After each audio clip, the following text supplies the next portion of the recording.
viewers of Wasteland TV. We are here with, again, Alan Fernandes. What does Alan Fernandez do? The original Tusken Raider from the first movie, which is now New Hope. The first movie was actually shot in 1976.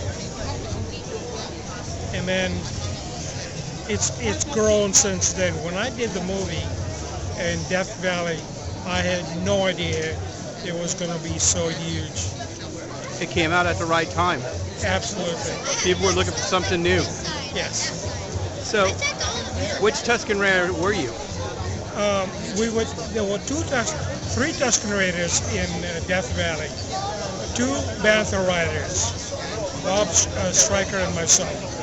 Now, towards the end of the filming, I was the Tusken Raider sitting in front because the terrain was so bad, I tripped a lot. And at one point, I broke the bridge of my nose and it was bleeding on the inside. So George said to sit up in front and stay up front. So when you see 2 Tusken Raiders sitting on top of the Bantha, the first one is me, the second one behind me is Bob. So I see you got a picture of the 3 Tusken Raiders. Which one are you in this picture? I was told that these pictures were either in Death Valley or North Africa. Now, I remember carrying the gun. I thought one of those was me, but apparently not. The fans can tell the difference in the rocks behind where it was shot. It amazed me. I met a young man in LA at Empire, and he told me exactly where these were shot. In fact, next month, I'm going down to Death Valley, hopefully find the same spot that I took this picture. Oh, could you get it and raise the picture so we can see it? Sure. So the audience knows what we're talking about. So I'm going to try and get this very same location, obviously with less air. But I'll try and get it by the end of March. So, how did it feel at that time to be in Death Valley? It was not anything different than what I've been used to. When I was with Marine World, we did a lot of different movies with elephants and camels, lions, tigers, mainly tigers.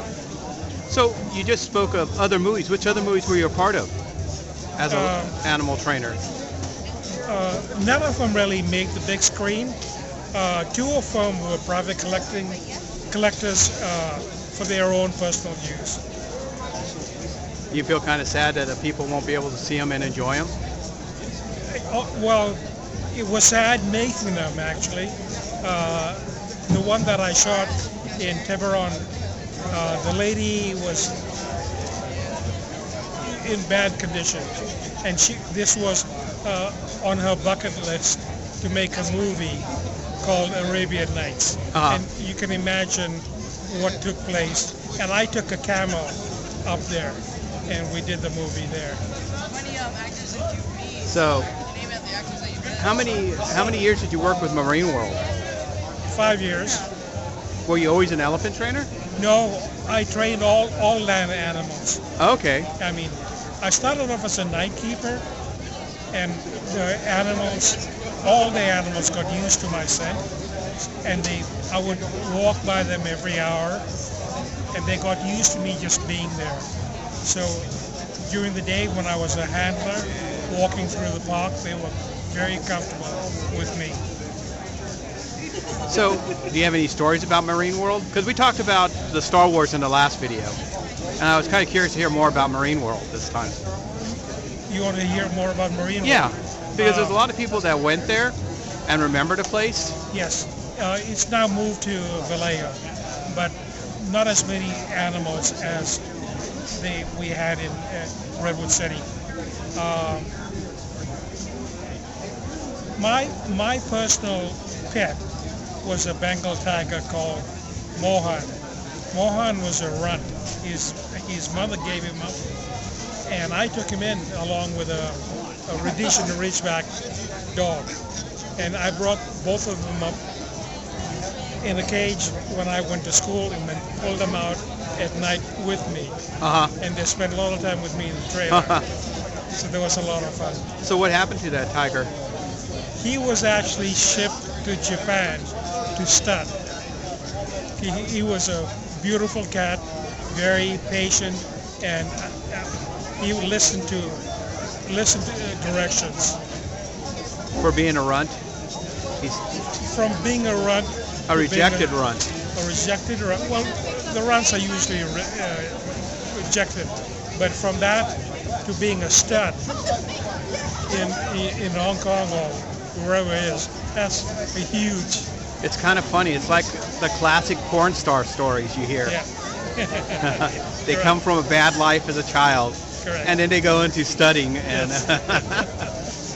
So, do you have one favorite moment in Star Wars before we sign off? Yeah, when Mardji was up on the ridge, cooling down, and the cars on the highway driving by, not one of them slowed down. They couldn't believe there's an elephant up on the ridge there. Because you couldn't see anybody, no filming, no vans, nothing. Just the elephant up there. They didn't even slow, they wouldn't believe it. That was, one of the good ones. A lot of good stuff. I mean, having breakfast with George Lucas was one way to start a good day. But thank you. You're welcome.